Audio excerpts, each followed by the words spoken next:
Open Series champions, these two gentlemen are. All right, we're going to talk about the Wall of Wood card afterwards, though, because that thing's just unreal. Very excited about that. Unreal. Tyler Winn currently up a game with the Jeskai aggro deck. Lossett is playing Obs on aggro this week, and you see the records. Both players 5-0. Both players have won standard opens here on the Open Series. And we update the board, and Joe Lossett does not look to be in a good spot. I've got a flip Jace with 7 counters, an Elspeth on 5, 3 Soldier tokens, and a Goblin token. Lossett over there with a Fleecemane Lion and an Ajani with 5 counters. Winn is at 8. Joe's at 16, but it looks like we've jumped into a game where Tyler Winn is starting to stabilize. Well, unless Joe has a Hero's Downfall or some way to remove this Elspeth, Elspeth is the card against Obs on aggro. It's always been very hard for Obs on aggro to beat this style of card.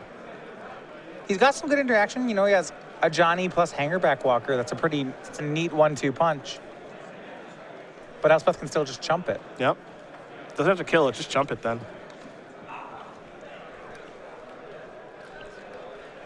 I'll be curious to see just how creative Joe can get. For example, if he does put counters on Hangerback Walker, makes it into a 4-power creature, maybe more, than is able to kill it, and then start divvying up counters from Ajani onto the Flyers.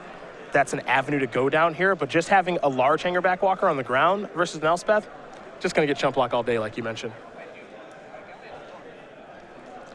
Tyler Winn waiting patiently to see what Joe's going to do. It looks like a Den Protector is going to be played face down. We'll see what Lossett wants to do with the Ajani activation.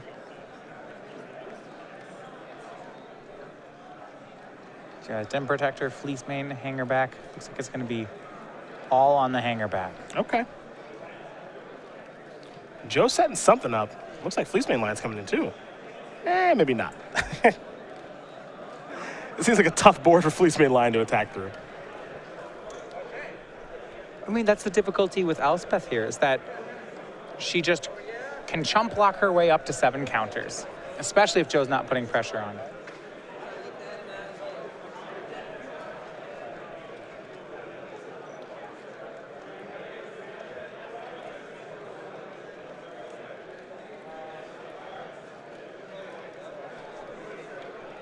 Well, we're heading back Tyler Winn's way. We'll take a look at the graveyard. Perhaps there's something to flashback with Jace here. There's a Jeskai Charm down there.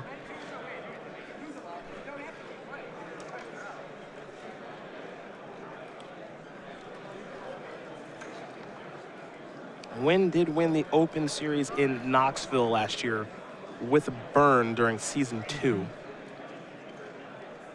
So very familiar with this type of strategy. Yeah, both at 5-0, up a game. Doing great this weekend. Here's Mantis Rider.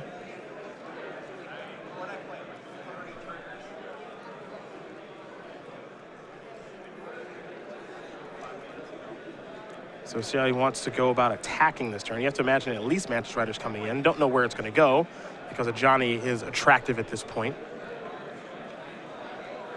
Yeah, and I don't think he has to care about Joe's life total too much. As long as Elspeth gets to ultimate, none of this other stuff really matters. Yeah, it looks like Jace is taken down. And here come the beatdowns. We'll have to find out what Tyler did target with Jace. Yeah.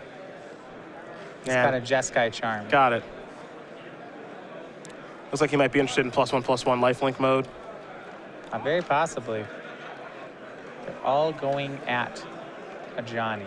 There is a Mantis Rider, unfortunately, that you guys can't see at home. We'll try to get that moved up for you.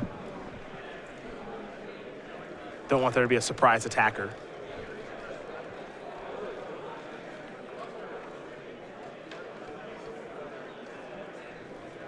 There we are. Now that's the card currently in Jeskai Charm that does have flashback.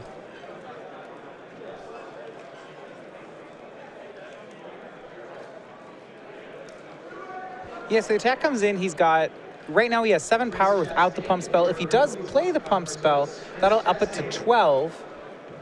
At least 3 of it's going at Ajani. Joe does get to just kill 2 of the creatures for free if he wants.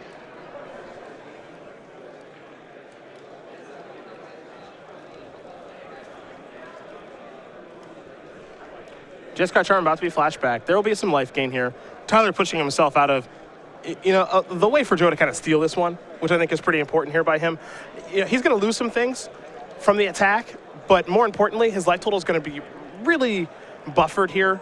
And so now he doesn't have to worry about maybe a cheesy win via Den Protector and Siege Rhino and stuff like that. Well, keep in mind what's going to happen, and Tyler expects this, is that Den Protector is going to flip, it's going to grab a kill spell, it's going to kill the Mantis Rider, and then have free reign to attack Elspeth. Because of Den Protector's passive ability, he can attack by Elspeth's 1/1 tokens.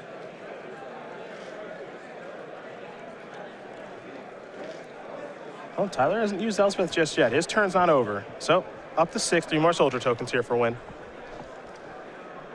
And now we go back Lossett's way. Lossett on untap, he's got the 4/4 Hangerback Walker, a Fleecemane Lion, a morph that we believe is Den Protector. And a Fenza Sorin in hand. There's some real options here for number 9 on our Season 4 leaderboard. Yes, when we joined the game, it really looked like Joe was going to lose, but he has a lot more outs, I think, than it appears at first. If you can get Elspeth off of the board, he's probably a favorite. And Den Protector makes that possible. Elspeth causing some real problems right now, though. As you mentioned, I don't want to say it's the best card in the format against Obs on aggro, but it's certainly up there. It's really hard. It might be the best card. I mean, Hornet Queen's pretty good against him, I suppose. Putting Elspeth in your deck is certainly one of the easiest ways to improve your Obs on aggro matchup.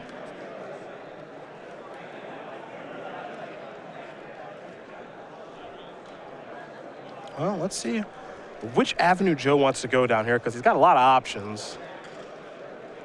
Yeah, looking at his graveyard, remember that's an unflipped Den Protector. He'll have 5 mana.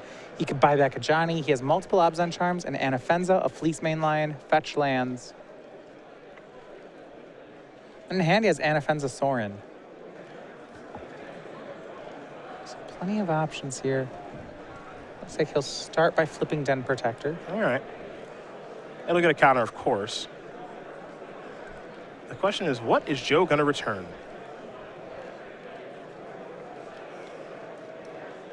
I mean, Obs on Charm is the easiest one to return just because of its versatility here.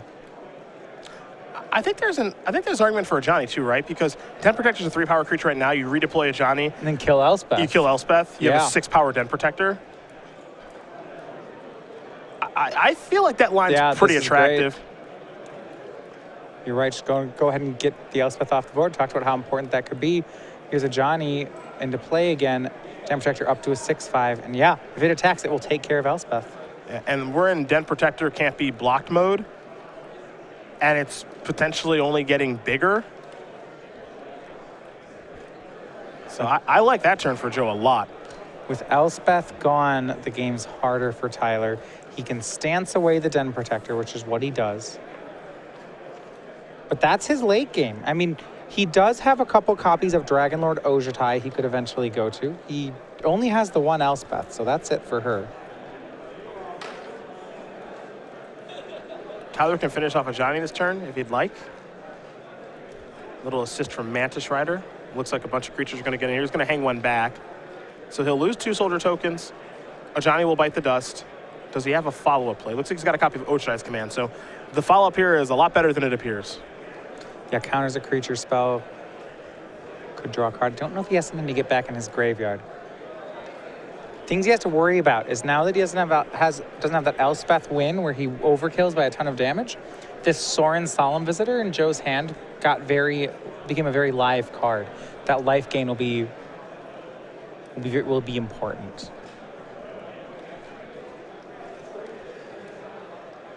Well, Joe's got the Sorin.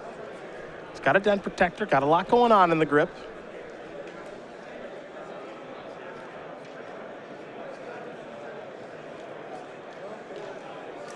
Here's 4 mana. There's Sorin. Sorin to play can +1 for life gain, or he can go to the air with a Vampire.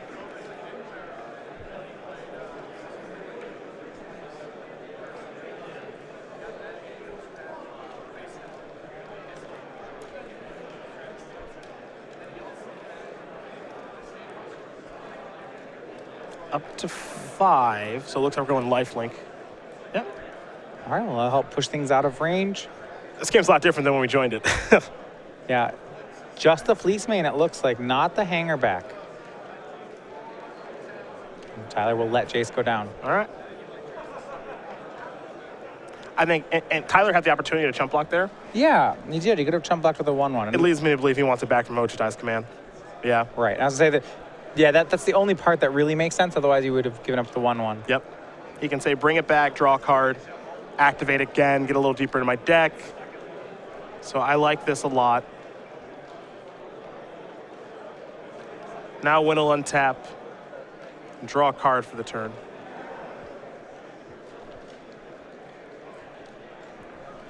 Needs to hit back now against the Sorin. There is 3 mana up. Joe still has cards in his hand, however. And Jace going to activate. Picked up a copy of Dig Through Time, so now Jace is flipping into the Telepath Unbound. See how Winn wants to use this now that it has 5 counters. Lightning Strike down there. Ochitai's command down there.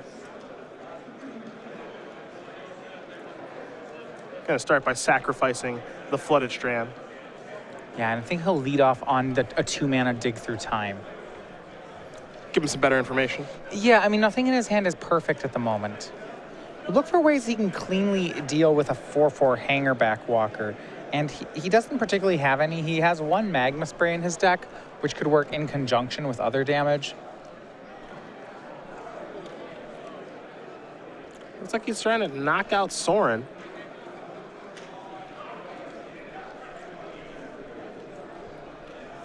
Yeah, it'll only cost him 1 soldier to do it, unless a removal spell's in Joe's hand, which it is. Abzan Charm headed this way. Mantis Rider going to bite the dust. Soldier down. Now, keep in mind, too, Joe actually gains a bunch of life from this. Yeah, the Walker still has lifelink from last turn. Yep. Because Sorin's lifelink lasts until his next turn starts. So Lossett goes up to 25. Winn, looks like he's flashing back Lightning Strike. Yeah, and he wants to take care of that Sorin. Oh, actually wants to take care of that Fleecemane Lion.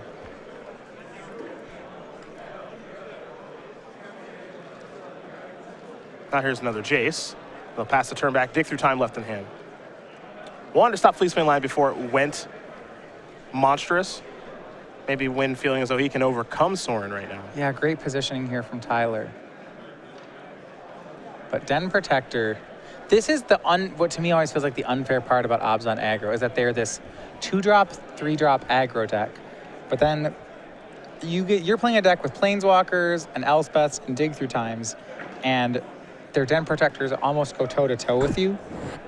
That just feels unfair when you're playing from the control. It's like, wait, and you can play a control game too. Yeah. Joe gonna move Sorin up, it appears. He did draw a Hangerback Walker for the turn, so he's gonna attack and go after Jace. Jace will bite the dust. Joe's gonna gain a bunch of life. Well, Tyler's doing a great job of not dying here, but winning seems far off. Well, that might be what the Dig Through Time's for. That could be the big plan. Also, Raid was enabled for Wingmate Rock. Hangerback did attack. Joe's going after the life total.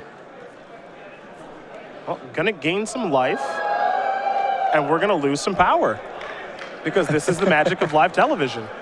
Oh, excuse me, we have power, we just don't have lights. Yep. All right.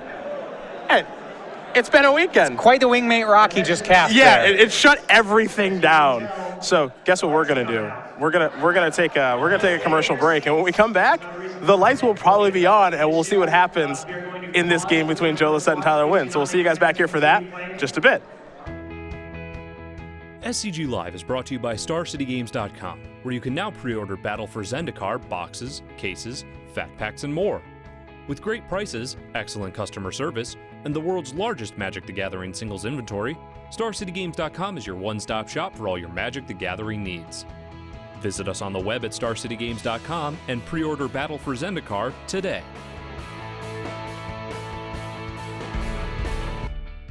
StarCityGames.com is proud to present a Standard Premier Invitational Qualifier hosted by Pastimes on October 3rd at the Minneapolis Convention Center in Minneapolis, Minnesota. This event features $5,000 in cash prizes paid down to 32nd place with 4 qualifications for any of the next 4 invitationals. With open points for all competitors and enhanced side event prize support, join Pastimes in Minneapolis, Minnesota on October 3rd at the Minneapolis Convention Center, where your road to the Players' Championship begins. Welcome back, everybody. StarCityGames.com Open Series here in Milwaukee, Wisconsin. We have lights. That means we have a camera and we have action. And Joe Lossett just resolved the Wingmate Rock, brought a token along with it, and now Tyler Winn looks as though he's responding with a dig through time. Yeah, he has that end step, that dig through time he was building up toward. Like I mentioned before, he's been doing a great job of keeping his own life total high. The downside is that he's been allowing Joe free access to life gain, so Joe's gotten all the way up to 30. Looks like Mantis Rider and Soulfire Grandmaster where the takes off that dig through time. My question is whether or not Tyler can actually answer all these things. Remember, he's a Jeskai aggro deck, not actually like a control version. So while he has, yeah, he doesn't actually have things like end hostilities to be casting here. And the other big one, too, is the Elspeth's gone. Right, the Elspeth's gone. He doesn't play sweepers. Getting past Wingmate Rock is very difficult. He does have 2 copies of Dragonlord Ojutide that were there game 1. I don't know if they're still in the deck, though. He's going to activate Jace. Soulfire Grandmaster going to get discarded. Jace will flip again. He's had no problem flipping Jace in a Telepath Unbound. The big problem here is just what is he looking for? Yeah, Soulfire Grandmaster. Joe might be able to get through all of his cards. Now, Soulfire Grandmaster is a good one because if this goes very late, that ability on Soulfire Grandmaster gives Tyler a late game. Yeah. There's Mantis Rider.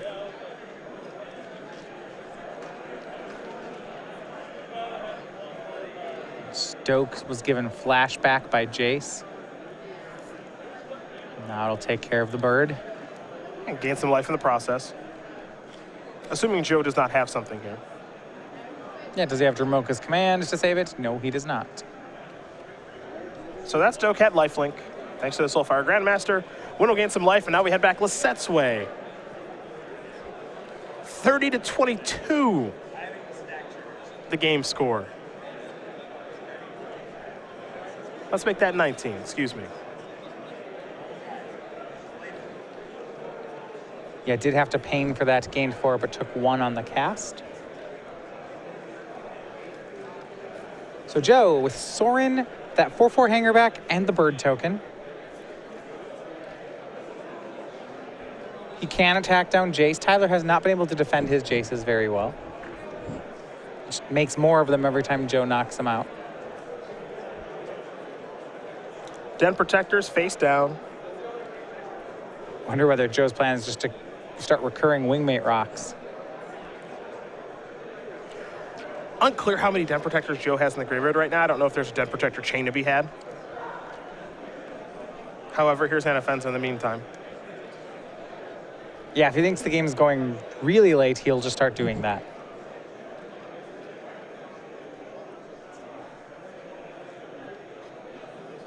Got hangerback and a bird. And I just don't see, boy, there's so many life points on Joe's side. This attack's gonna gain him 9 more. It's gonna be hard for Tyler to get Joe back into a reasonable range. I guess the question is Joe gonna have enough time to win? Like this game in particular, because I don't, if Joe wins, I don't think we're seeing a third game. But is he gonna be able to deal enough damage? I mean, right now we're 39-14. But if Tyler draws a card like Valor Stance, for example, maybe he can really, and he has Soulfire Grandmaster out there, he can really get a lot of work done. Yeah, so he, for example, right now he drew Glare of Heresy, I believe, and he does have Soulfire in play, so he can start buying back this Glare. Maybe start it off at Sorin, have it go to the bird token, then to Anafenza. Over the next few turns, this could do work. So here we go, the activation means that his next instant will go back to his hand. Yep, so he's got to take down Sorin first. And that's exiled. Now, I'm sure Tyler would like to continue to do this every single turn. I don't know if he has enough life to be able to do that, however. No, I agree. He is taking a fair amount of damage here, especially if Joe starts pursuing lines like Den Protecting back Wingmate Rock. So Tyler might just have to say, all right, I'm just going to hard cast Glare of Heresy now. I don't get to get it back again, but I got to use it twice. That might be good enough, but he's going to hold steady. Den Protector's going to unmegamorph, so it'll get a counter. And what is Joe going to... Yep, okay, so he's going to start chaining with Den Protectors. At least that's what he's thinking about doing. Yeah, it's interesting. It's either that or the bird.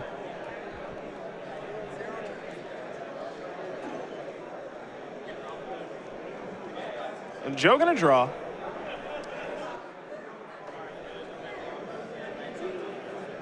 Den Protector and Grip, Obzon Charm over there as well. Charm's good. That can take away Tyler's last flyer.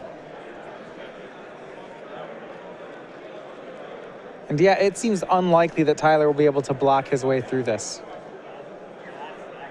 Even with the recurring Glare of Heresy he has going, he's too far behind. Joe's creatures are too big. Den Protector also just gives him a lot of redundancy and a lot of security right now in this situation. If anything goes wrong, okay, I'll just morph Den Protector, get something else back. And that's a perfectly reasonable spot to be in. Right, so here's the swing. Anafenza gets to put a counter on any other creature. Looks like it's going to go on the bird token. Oh, no, actually on the Hangerback Walker. Yeah, I like putting it on a colorless creature as opposed to a white one. I could also see an argument for Den Protector here, too. Sure, it could get by Mantis Rider if that was the play. Yeah. But Joe might have some interest in actually just killing Mantis Rider and trading with it. So all the trades happen here.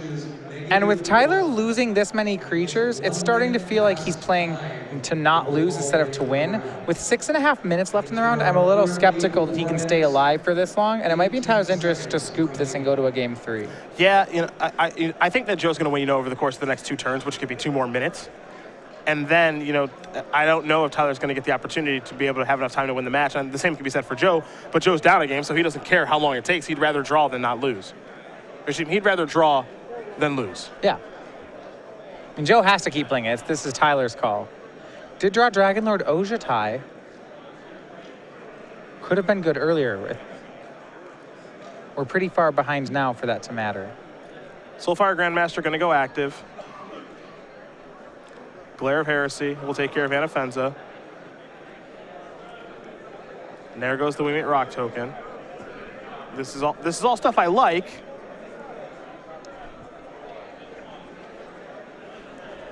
But again, I just don't know if he's got enough life to work with for this. Right. He's going to attack with Soulfire Grandmaster to be able to get 2 life points too. Which I like this, but I like this before tapping out because now Joe gets to get in with Obzon Charm. This is lethal because Joe can flip up Den Protector, getting back Obzon Charm, then he can Obzon Charm again.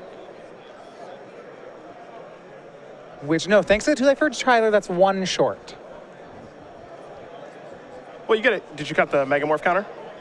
Yeah, so it's 5, 10, and then 2 more 11, off the 12, Obzon sure. Charm. He's still 1 short. But okay. He can get back a Johnny, though, if that was in the yard, and now we're on to game 3. That'll get you 3 counters. So there you go. Joe Lossett's going to win game number 2 here over Tyler Winn. Obzon aggro, Jeskai aggro, going to get ready for a 3rd game here. Unclear if they're going to be able to finish, but you have to imagine they're going to shuffle up and get a move on here. So we'll take a look at the sideboards real quickly here. You've got Tyler Winn's in front of you, so what do you see from our Jeskai aggro player? Well, what it looks like he's brought in is his copy of Elspeth Sun's Champion, his copy of Glare of Heresy, and I would not be surprised if Revoke Existence was in to deal with Hangerback Walkers. It could also still be in the sideboard. Other than that, we have not seen too much. Master of the Unseen is actually not unreasonable this matchup based on how that last game went, but going into game 3 with 4 minutes, I certainly isn't a card I'd want to bring in. I don't want it for game 3 with this amount of time left. For Joe, he's got 2 Ultimate Pricer, Revoke Existence, 2 Tragic Arrogance, 2 Glare of Heresy, 2 Wingmate Rock, 2 Heart of Torment, 2 Thoughtseize, 2 Duress. Well, the Glares are good on this side too. A lot of white creatures on the Jeskai side of things. Ultimate Price is not unreasonable, especially if you want to get rid of something like Jace when it comes down. Other than that, stick to the game plan. Be aggro. Yeah, as aggro as you can I would be. try to. I mean, it's so hard to win this quickly. I'd re-sideboard in all my early drop creatures, I suppose. No, I would do the same thing. The time is the only thing that matters right now. You're trying to steal a win. Whatever I do, I would present a deck within 30 seconds of the last game ending. Well, these players are going to present their decks very quickly here, and then Tyler Winn will be on the play. So we'll talk about the summer creature collection here with Star City Games, where we've got playmat sleeves and bundles of some of our game night favorites: the Piglet, the Monkey, the Kraken. The Kraken. The Kraken. Yeah. And Deathrite Salmon. StarCityGames.com SCGMKE/creature collection for more information on this. It's our summer creature collection. You can expect our fall creature collection a little bit later this year, where we will have some more game nights favorites and a parody playmat. Again, StarCityGames.com/creature collection for more information. As game number 3, well, it better be underway soon if one of these guys is looking to get a W. There you are, as players are presenting their deck. They're going to have to get a move on here.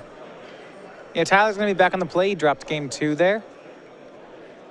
Things he might do. He had 2 Goblin Rabmasters in his main deck that probably came out in game 2. I'd throw them back in for game 3. Oh, yeah. Bring them in. Hope to draw them. Temple of Triumph is where we're going to start. Both players will keep their 7.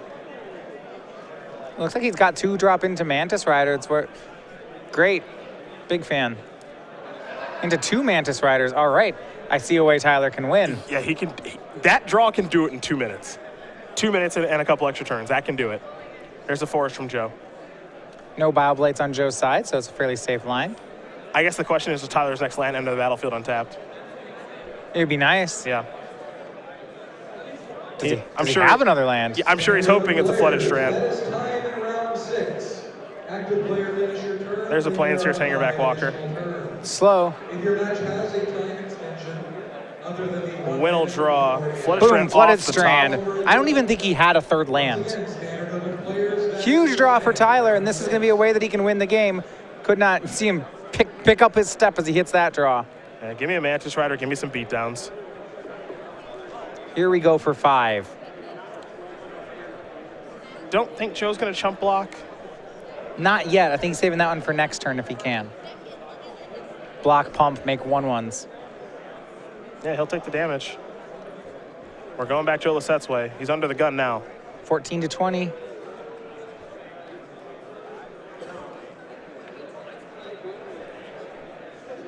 All right, Joe's got some Anafenza and Den Protector, Wingmate Rock. Just looks to have a grip of creatures. This is the kind of hand that can lose to Mantis Riders. Step 1, gonna send in Hangerback Walker. Winn gonna fall down to 19. The follow-up is Anafenza, so yeah, we're definitely racing. Yeah, and Tyler's just on the right side of this one. Yeah. Valor stands to draw, that's a big draw. That can take care of Anafenza, but for now, Mantis Rider, they're both gonna come into the air. That's gonna fall down to 8. So confirmed, last turn, Tyler definitely did not had to draw the 3rd land. Favorable draw step for Mr. Winn. I mean, let's not discredit him. A 2-land double Mantis Rider hand on the play is exactly the kind of thing I want to keep. So what if the 3rd land's not there? At least it can win in the game of this length. With 3 minutes, I'm keeping that every time. Yeah. Because again, it's so much more about the time instead of the cards your opponent has and playing around everything. The entire dynamic of the game has changed. And I think he's going to do it. Tyler Winn has a Lightning Strike in hand. Anafenza is going to come in for 4. Tyler, no interest in blocking, no surprise there. I don't know if Joe has removal. Or if it matters. Well, if he's tapping out for Den Protector face down, he definitely doesn't have removal.